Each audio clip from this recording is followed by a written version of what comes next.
I had been waiting for those sirens all night. I stood on the stage of the Legacy, my in-laws' waterfront restaurant, watching as FBI agents in their crisp navy jackets pushed through the crowd of horrified socialites and business partners.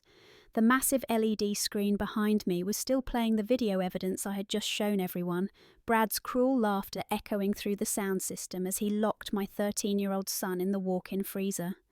On the screen you could hear him clearly say, "Mom told me you're in the way. Get lost, you freak." Vanessa's face had gone from smug satisfaction to pure panic in the span of 30 seconds. She was already backing away from the podium where she had been standing moments before, ready to accept her new title as sole owner of the Legacy. The title she had stolen. The title that should have been mine.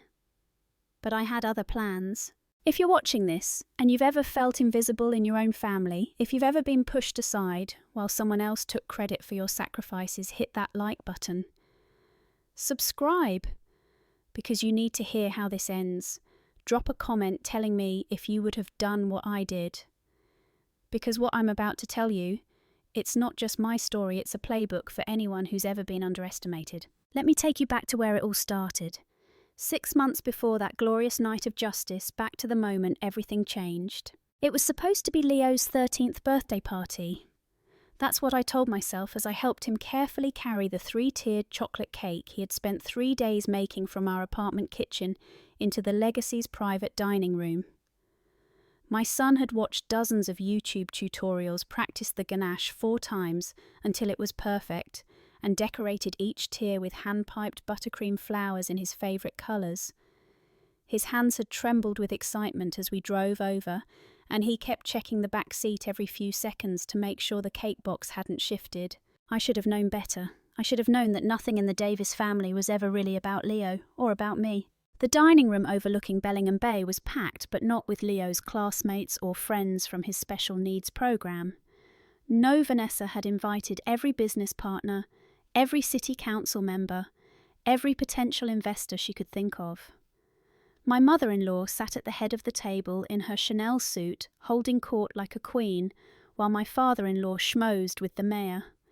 My sister-in-law Vanessa, stunning in her designer dress, was laughing too loudly at something one of the investors said, her hand possessively on his arm. And then there was Brad.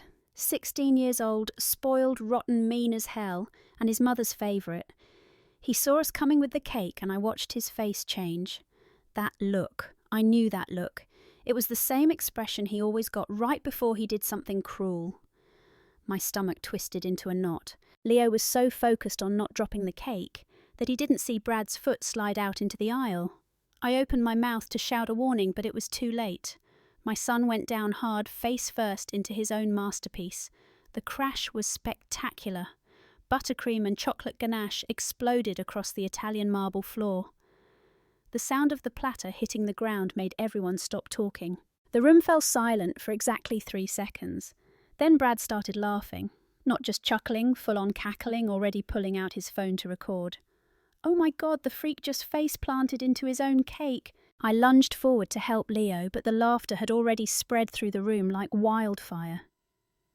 These adults, these supposedly respectable business people, were laughing at my son, at my boy who had worked so hard, who had been so proud, who was now lying in a puddle of destroyed dreams with a bleeding nose and chocolate smeared across his face.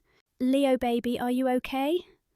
I dropped to my knees beside him, trying to shield him from the cameras I could see pointing our way. His whole body was shaking that particular tremor that meant he was about to have a meltdown. Blood was mixing with the chocolate on his face. Vanessa's voice rang out above the laughter, sharp and cold. "Oh my God, Sarah, what kind of mother are you? Can't you teach your son to walk straight? Look at my floor that's imported Italian marble. Do you know how much it costs to clean that?" I looked up at her, this woman who shared my last name by marriage, who I had tried so hard to get along with for years. She wasn't even looking at Leo. She was looking at the mess on her precious floor. "He's hurt," I said, my voice shaking. "He's bleeding. Don't you care?" "I care about my restaurant," she snapped back. "Take him to the bathroom and clean him up. You're making a scene." My in-laws didn't say a single word to Leo, not one. They immediately turned to their guests, apologising profusely for the disruption, offering complimentary bottles of wine, doing damage control for their business reputation. Their grandson was right there bleeding and traumatised, and they acted like he was an inconvenient spill. I helped Leo to his feet, feeling the weight of everyone's stares. Brad was still recording, narrating for his followers. And that's what happens when you let special needs kids into fancy restaurants, folks. Maybe stick to Chuck E. Cheese next time.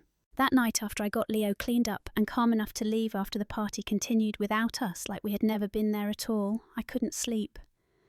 Leo had cried himself into exhaustion in his room, and I sat in our small apartment that we rented because the Davis family owned the legacy and the big house that came with it. And I listened to my husband Michael through the baby monitor we still kept in Leo's room. I had placed it there years ago during his worst anxiety episodes, and I'd never taken it down. But the voices I heard weren't coming from Leo's room. They were drifting up from the home office below. Michael was talking with his parents and Vanessa. I crept to the top of the stairs, and what I heard made my blood run cold. Vanessa's voice was clinical, calculated. The boy is autistic. He's never going to be able to run this restaurant. You both know that. The board knows that. We need to transfer ownership to me and Brad while we can still control the narrative.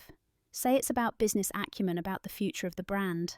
My father-in-law's response was immediate. When do you need the papers signed? Next week, Vanessa said. And we need to make sure Sarah doesn't have any legal grounds to contest it. Michael's share goes to me as co-owner, not to her. The prenup we made him get her to sign covers that. Prenup. The word hit me like a physical blow. I had signed that document 8 years ago, young and in love and trusting, never imagining I'd need to read the fine print. Michael had told me it was just a formality, that his parents insisted on it for all family marriages. I had believed him. What about Sarah? My mother-in-law asked, and for a moment I held my breath, hoping for some shred of human decency. What about her? Vanessa laughed. She's been a glorified line cook for 10 years. She can find work at any diner. She's not Davis material, she never was. The conversation continued, but I had stopped listening. I walked back to my room in a daze, sat on the edge of the bed, and let the truth wash over me.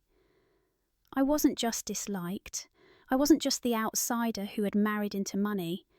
I was being actively erased. They were planning to take everything that should have gone to Leo, everything I had worked for, everything I had sacrificed, and hand it to Vanessa and her cruel son. The next few days passed in a blur. I pretended everything was normal. I went to work at the Legacy, running the dessert station I had built from nothing into the restaurant's signature attraction. I smiled at customers. I supervised my small team. And I watched. I watched Vanessa like a hawk, noting her meetings, her phone calls, the way she was already acting like she owned the place. It was Tuesday afternoon when everything exploded. Leo had been back at school for 3 days, barely speaking, clearly traumatised from the birthday disaster. I had asked him multiple times if he wanted to stay home, but he had insisted on going. Leo was like that, trying so hard to be normal, to not be a burden. The call came at 2:15. I saw Jack's name on my phone and my heart immediately started racing. Jack was our security guard, a former Marine who had always been kind to Leo, who actually saw my son as a person rather than an inconvenience. "Sarah," his voice was tight, urgent, "you need to get to the restaurant now, it's Leo." I don't remember the drive. One moment I was in my car in the school parking lot where I'd been picking up supplies, the next I was running through the Legacy's back entrance past the prep kitchen toward the storage area. I could see a crowd of staff members, could hear someone crying. The walk-in freezer door was wide open, and Jack was kneeling beside a small figure wrapped in every kitchen towel we owned. Leo. My baby. His lips were blue, his whole body was shaking violently, and his eyes were unfocused. "I found him 10 minutes ago," Jack said as I fell to my knees beside my son. The door was blocked from the outside with a metal rod through the handle. "Sarah, this wasn't an accident." "Call 911. I heard myself say, my voice sounding strange and distant. "Call them now." The EMTs arrived within minutes, but it felt like hours. They wrapped Leo in heated blankets, started an IV, checked his core temperature. Mild hypothermia, they said. Another 20 minutes and it could have been severe.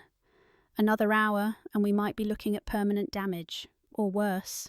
I rode in the ambulance with Leo holding his cold hand, whispering to him that he was safe, that Mommy was here, that everything would be okay. But I was lying. Nothing was okay. Nothing had been okay for a long time, and I had been too blind, too desperate to keep the peace to see it. At the hospital, while the doctors worked on Leo, I called Michael. His phone went straight to voicemail. I called again. Voicemail. I called the restaurant. The hostess told me he had left an hour ago with his mother for a meeting downtown. I called my mother-in-law's cell. No answer. Jack showed up at the hospital at 6, still in his security uniform. He found me in the waiting room, my head in my hands, trying not to fall apart before I knew if my son was going to be okay. "I pulled the security footage," he said quietly, sitting down beside me. "Or I tried to. The file for that time period has been deleted, professionally deleted. Someone knew what they were doing."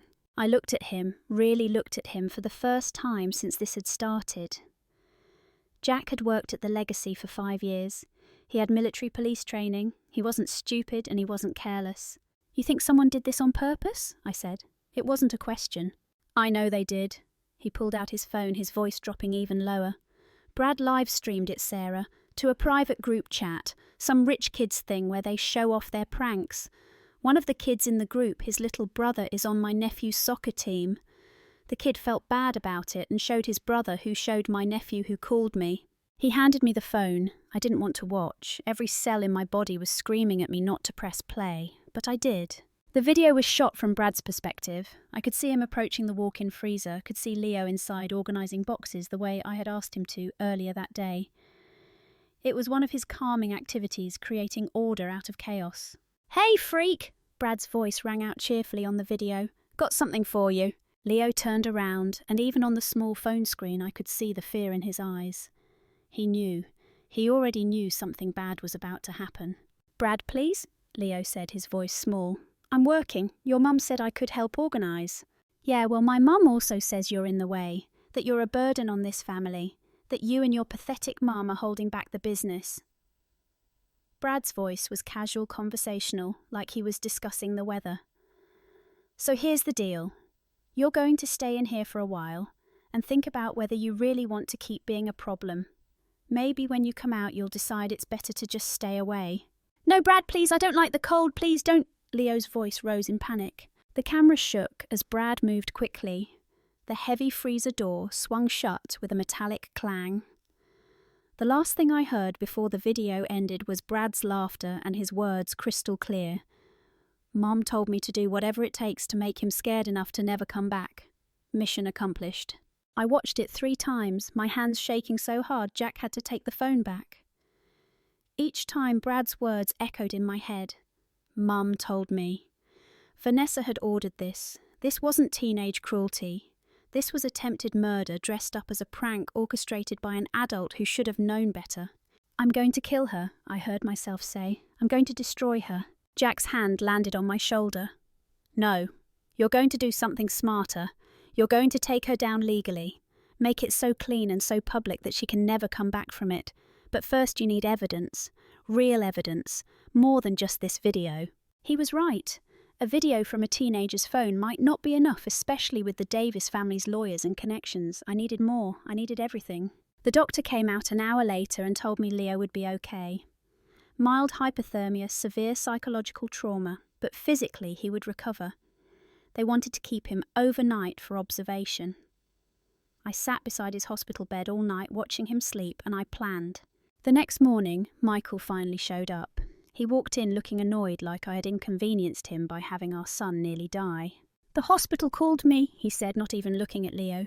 "What happened?" I stood up slowly, every muscle in my body tensing. "Where were you yesterday? I called you 12 times. "I was in meetings. My phone was off. Sarah, what is this about?" I walked right up to him, close enough that he had to look me in the eyes. "Your nephew locked our son in a freezer for over 30 minutes. Leo nearly died from hypothermia. And your sister ordered him to do it." Michael's face barely changed. "That's a serious accusation. Do you have proof?" The fact that his first response wasn't horror or concern, but a demand for proof, told me everything I needed to know about my marriage, about how little he valued Leo, about how much he valued his family's business over his own son. "Yes," I said coldly, "I have proof, and you need to decide right now whose side you're on, your son's or theirs." He looked away. "Sarah, be reasonable. Brad is just a kid. Kids do stupid things. Leo probably exaggerated." I slapped him. I had never hit anyone in my life, but my hand connected with his face so hard the sound echoed in the hospital room. A nurse walking by actually stopped in the doorway. "Get out," I said, my voice deadly calm. Get out and tell your family that they have made the biggest mistake of their lives. Tell them Sarah Davis is done playing nice. Michael left without another word, holding his reddening cheek.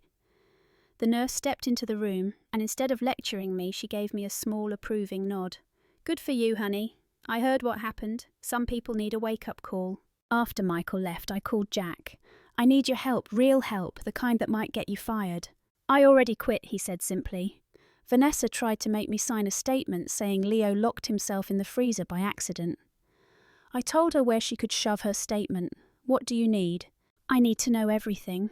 Every dirty dealing, every bit of illegal activity, every skeleton in every closet. The Davises have been running the legacy for 20 years. There's no way they're completely clean. Jack was quiet for a moment. You sure you want to go down this road? Once you start digging, there's no going back. They tried to kill my son, I said flatly. There is no going back. There's only forward, and forward means burning their entire world to the ground. Then let's get started. The next 2 weeks were the most intense of my life. Leo was recovering at home, seeing a therapist 3 times a week for the trauma. I had taken a leave of absence from the legacy, telling them it was to care for my son, but really it was so I could investigate without being watched. Jack became my partner in this. He had contacts from his military days, people who knew how to dig up information that was supposed to stay buried. We started with the restaurant's books. It took Jack exactly 4 days to hack into Vanessa's email account using a phishing scheme so simple I was amazed it worked. Apparently even smart criminals can be dumb about passwords. What we found was breathtaking in its brazenness. Vanessa had been embezzling from the legacy for at least 3 years. She had set up fake vendor accounts, inflating prices and pocketing the difference. She had been skimming cash from the bar receipts. She had been claiming business expenses for personal purchases, everything from designer clothes to a trip to Paris that was supposedly a culinary research expedition. But the smoking gun was the food safety inspector. Vanessa had been paying him off monthly to overlook violations. We found emails, bank transfers, even a text thread where they joked about it. In the United States, bribing a health inspector is a federal offence, and the health violations at the legacy were serious enough that if they came to light, the restaurant would be shut down immediately. I printed everything, I made copies, I backed everything up to 3 different cloud accounts, and I started planning. The Davis family announced their big gala dinner, about a week into my investigation. It was supposed to be a celebration of the legacy's 20th anniversary, but everyone knew what it really was. It was Vanessa's coronation. The official announcement that she was taking over as primary owner with my in-laws retiring to advisory roles. I got the invitation in the mail forwarded from our apartment. It was addressed only to me, not to Leo. A clear message, your son isn't welcome. I smiled when I read it. Perfect. I responded immediately, confirming my attendance. Vanessa probably thought I was coming to make a scene, to beg to plead for my son's inheritance. She had no idea what was actually coming. Jack and I spent the next 2 weeks preparing. We contacted the FBI's white-collar crime division, providing them with copies of all of Vanessa's financial crimes. We contacted Child Protective Services, providing them with Brad's video and the hospital records from Leo's hypothermia. We contacted the state health department with evidence of the bribery. And we contacted every major news outlet in Seattle, giving them an anonymous tip about a major scandal about to break at one of Bellingham's most prestigious restaurants. The night of the gala, I dressed carefully, not in the modest, trying not to stand out clothes I usually wore to Davis family events. I wore a red dress, fitted and elegant, that I had bought specifically for this occasion. I did my hair. I did my makeup. I looked like someone who was about to win, and I was. Jack drove me to the legacy. We had timed everything perfectly. The FBI had agreed to show up at exactly 9 o'clock, giving me enough time to make my presentation. CPS would arrive with them. The health department would be there first thing in the morning with a shutdown order. The restaurant looked beautiful. Vanessa had spared no expense, covering every surface in flowers and candles. The guest list was a who's who of Bellingham society. The mayor was there, city council members, business leaders, every person whose opinion mattered to the Davis family reputation. I walked in alone, and I felt every eye in the room turn to me. Whispers followed me as I made my way to my assigned seat at a table in the back, the outcast table, the pity seat. I didn't sit down. I walked straight to the bar, got a glass of champagne and waited. Vanessa gave a speech first, thanking everyone for coming, talking about the legacy's history, about her vision for its future. She was polished and professional, every inch the successful businesswoman. She introduced Brad, who gave a short, awkward speech about being honoured to be part of the family legacy. I noticed he didn't mention Leo once. Neither did Vanessa. Then my father-in-law stood up to make the official announcement. It is with great pride that we announce Vanessa Davis as the new primary owner of the legacy. Under her leadership... Excuse me, I stood up, my voice cutting through his speech. I have something I'd like to say. The room fell silent. Vanessa's face went pale, then red with anger. Sarah, this is not the time. No, I think this is exactly the time. I walked toward the stage, my heels clicking on the hardwood floor. You invited me after all. It would be rude not to participate. My father-in-law tried to block me. Sarah, please don't make a scene. We can discuss this later. Oh, we're way past discussing. I smiled at him and watched him actually take a step back. I climbed the stairs to the stage and someone handed me a microphone. Maybe they thought I was going to give a gracious concession speech. I pulled out my phone and connected it to the AV system. The tech guy started to protest, but Jack had already moved to stand beside him, arms crossed. The tech guy wisely decided to let it happen. I want to show you all something, I said, my voice echoing through the restaurant. Because I think before we celebrate Vanessa's new position, everyone should know exactly what kind of person she is. The screen behind me flickered to life. The first video started playing. Brad's live stream crystal clear on the massive display. The room watched in growing horror as Brad taunted Leo as he locked him in the freezer as he laughed about it. The audio was perfect. Everyone could hear Brad say, "Mom told me to do whatever it takes to make him scared enough to never come back." Gasps rippled through the crowd. I let the video play all the way through, watching Vanessa's face cycle through shock, rage, and finally pure fear. "That's my 13-year-old son," I said calmly when the video ended, "who has autism, who Vanessa deemed an inconvenience to the family business, so she had her son lock him in a freezer where he developed hypothermia and nearly died. That's attempted murder, by the way, in case anyone is wondering." "This is fake," Vanessa said, her voice shrill. "She doctored that video, Oh, I'm not done." I pressed play on the next file. This one was a recording of the conversation I had overheard that first night, the one where Vanessa and my in-laws had discussed cutting Leo and me out of the inheritance. I had gone back the next day with a voice recorder and gotten them to have essentially the same conversation. They were so arrogant, so sure of their righteousness, that they hadn't even lowered their voices. The restaurant was dead silent except for the recording. When it finished, I moved on to the financial documents. I had created a simple presentation showing the embezzlement, the fake vendors, the cash skimming. Numbers don't lie, and these numbers told a very clear story. "And finally," I said, pulling up the last piece of evidence, "the health inspector bribery. 3 years of monthly payments with corresponding inspection reports that ignored serious violations. Violations that, if you're wondering, are detailed in this report that will be released to the media in about..." I checked my watch. 5 minutes. I could hear sirens in the distance now getting closer, right on time. "I sent all of this evidence to the FBI 30 minutes ago." I continued, my voice steady and clear. "I also sent it to Child Protective Services, to the State Health Department, and to every major news outlet in the region. By tomorrow morning, everyone in Washington State is going to know exactly what the Davis family did, how they abused a disabled child, how they committed federal crimes, how they put public health at risk for profit." The sirens were getting louder. Vanessa tried to run. She actually tried to make it to the back exit, but Jack was there blocking her way. Brad was crying, calling for his mother, but she wasn't listening. She was too busy trying to save herself. The doors burst open and FBI agents flooded in, followed by CPS workers and uniformed police officers. It was beautiful chaos.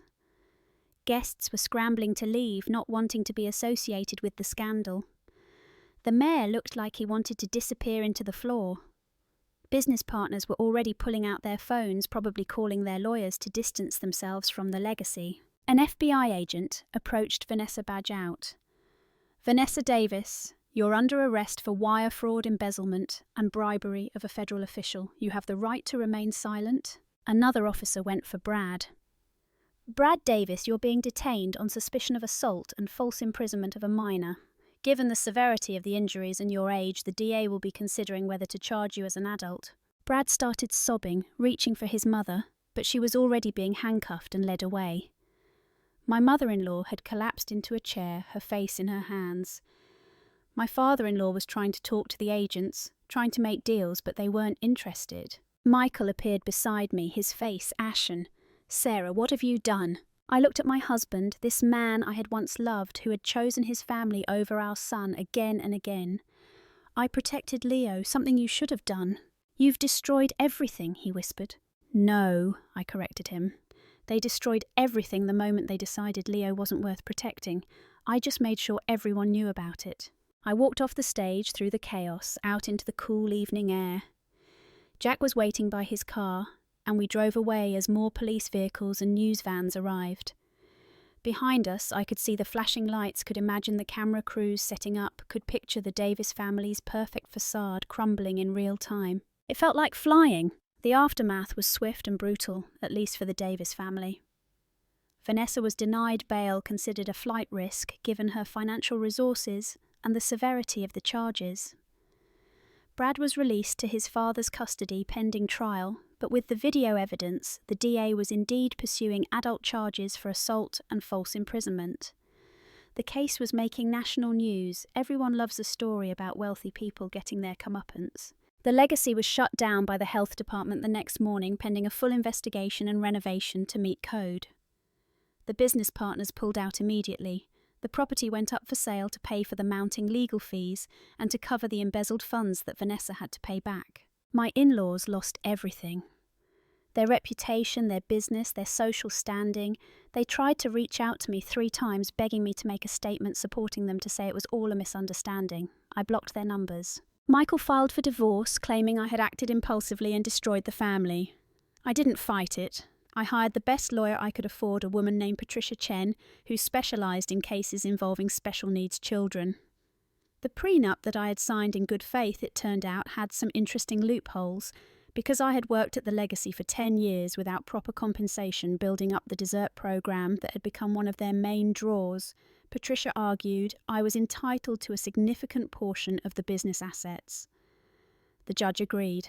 Leo started at a new school, one that specialised in supporting neurodiverse kids.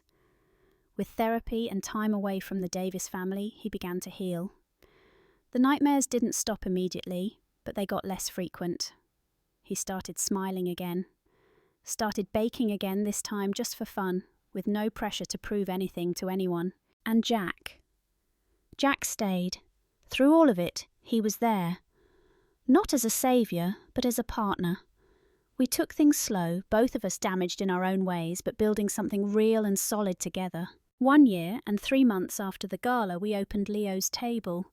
It was a small restaurant, nothing like the legacy's pretentious grandeur. We focused on comfort food, on created a warm environment where everyone was welcome, especially kids like Leo, who just needed a place where they could be themselves. Leo ran the dessert section, creating the most beautiful cakes and pastries you've ever seen. Customers came from all over the state to try his famous lavender honey cake and his chocolate ganache tortes. The restaurant that was supposed to be his burden became his triumph.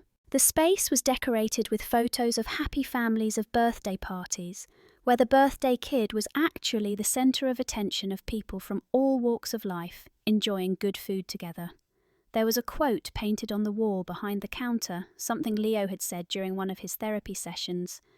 Everyone deserves a place at the table. Last week, a letter arrived at the restaurant.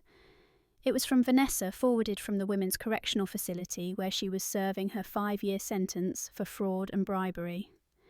Brad had gotten 3 years in juvenile detention with probation extending into his 20s. Their letters were the same, full of self-pity and blame, asking me to speak to the parole board on their behalf to help them get early release. I read Vanessa's letter once. She talked about how she had made mistakes, how she had been under so much pressure, how she regretted that things had gotten so out of hand. She never once apologised to Leo. She never once acknowledged what she had actually done wrong. It was all about her suffering her consequences, her ruined life. I walked back to the kitchen where Leo was piping frosting onto a custom birthday cake for a little girl's party that afternoon. Jack was at the register chatting with customers. The lunch rush was starting, and I could see the line forming outside, people waiting for a table at the restaurant we had built from nothing. I opened the door to our brick pizza oven, the one we used for our signature thin crust pizzas. The fire inside was roaring orange and gold and hungry. I held Vanessa's letter over the flames and let it catch. The paper blackened and curled, her words turning to ash and smoke. "Mum," Leo looked up from his work. "But you okay?" I smiled at him, my beautiful boy who had survived so much, who was thriving now in ways I had once only dreamed of. "I'm perfect, sweetheart. Absolutely perfect." Jack came back into the kitchen and wrapped an arm around my waist. "Table 6 wants to know if Leo can make them a special anniversary cake. They've been coming here every week since we opened." Leo's face lit up. "What kind do they want?" "They said surprise them, they trust you." That's what we had built here. Trust. Safety. A place where people mattered more than profit, where kindness wasn't a weakness, where being different wasn't a liability. The Davis family had tried to take everything from us, but in the end they had given us the greatest gift of all. They had shown us exactly who not to be. Sometimes people ask me if I regret how I handled things, if I should have tried to work it out with the family, if I should have been more forgiving. They say revenge isn't the answer, that two wrongs don't make a right, all those platitudes that people use when they've never had to protect their child from monsters wearing nice clothes. I tell them this: I didn't get revenge, I got justice. There's a difference. Revenge is about making yourself feel better. Justice is about making sure they can never hurt anyone else again. I chose justice, and I'd make the same choice 1,000 times over. The truth is, some people don't deserve second chances. Some people don't deserve your forgiveness or your patience or your understanding. Some people have shown you exactly who they are, and your only job is to believe them and protect yourself accordingly. The Davis family showed me who they were 100 different ways, but I was too desperate to be accepted, too afraid of being alone to see it. I'm not that person anymore. I'm someone who knows her worth, who understands that family isn't just about blood. Family is the people who show up when things are hard, who celebrate your victories, who protect your kids like they're their own. Jack is family. The staff at Leo's table, who have become like aunts and uncles to Leo, are family. The customers who come week after week, who ask about Leo's latest creations, who tell us their own stories of overcoming difficult families, they're family too. Have you ever had to cut someone toxic out of your life? Have you ever been the one everyone blamed for finally standing up for yourself? Drop a comment and tell me your story. Hit that subscribe button if you believe that protecting your kids comes before keeping the peace. And smash that like if you think the Davis family got exactly what they deserved. Because you know what? Standing up for yourself isn't selfish. Setting boundaries isn't cruel. And sometimes burning it all down is the only way to build something better from the ashes.